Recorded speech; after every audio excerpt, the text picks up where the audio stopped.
मुद्रास्ते शरीरं स्वरूपं तथा वा कलत्रं यशश्चारुचित्रं धनं मेरुतुल्यं मनश्चेन्न लग्नं गुरोरङ्घ्रिपद्मे ततः किं ततः किं ततः किं ततः किम् कलत्रं धनं पुत्रपौत्रादि सर्वं गृहं बान्धवा सर्वमेतद्विजातम् मनश्चेन्न लग्नं गुरोरङ्घ्रिपद्मे ततः किं ततः किं ततः किं ततः किम् षडङ्गादिवेदो मुखे शास्त्रविद्या कवित्वादिगद्यं सुपद्यं करोति मनश्चेन्न लग्नं गुरोरङ्घ्रिपद्मे ततः किं ततः किं ततः किं ततः किम्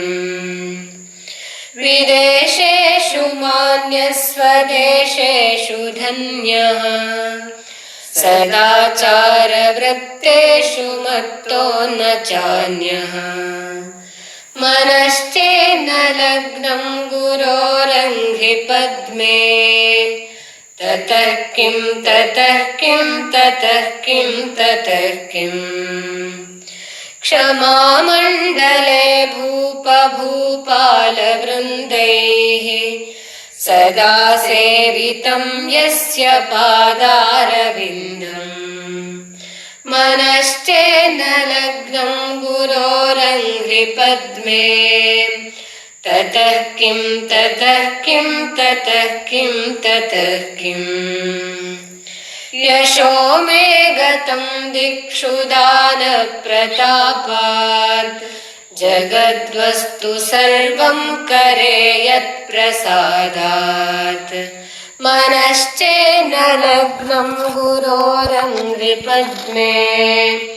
ततः किं ततः किं ततः किं ततः किम् न भोगेन योगेन वा वाजिराजौ न कान्तामुखेनैव वित्तेषु चित्तम्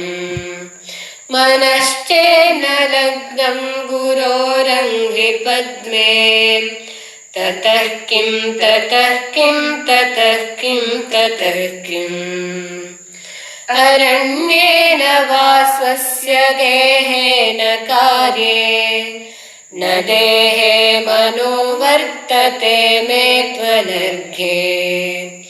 मनश्चेन्न लग्नं गुरोरङ्घ्रिपद्मे ततः किं ततः किं ततः किं ततः किम् गुरोरष्टकं यः पठेत् पुण्यदेहे यतिर्भूपति ब्रह्मचारी च देहि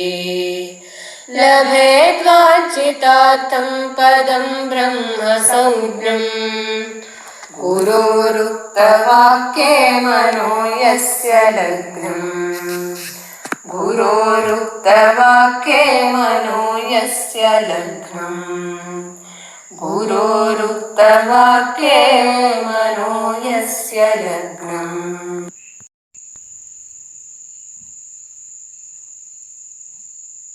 मुद्रास्ते शरीरं स्वरूपं तथा वा कलत्रं यशश्चारुचित्रं धनं मेरुतुल्यम् मनश्चेन्न लग्नं गुरोरङ्घ्रिपद्मे ततः किं ततः किं ततः किं ततः किम् कलत्रं धनं पुत्रपौत्रादि सर्वं गृहं बान्धवा सर्वमेतद्विजातम् मनश्चेन्न लग्नं गुरोरङ्घ्रिपद्मे ततः किं ततः किं ततः किं ततः किम् षडङ्गादिवेदो मुखे शास्त्रविद्या कवित्वादिगद्यं सुपद्यं करोति मनश्चेन लग्नं गुरोरङ्घ्रिपद्मे ततः किं ततः किं ततः किं ततः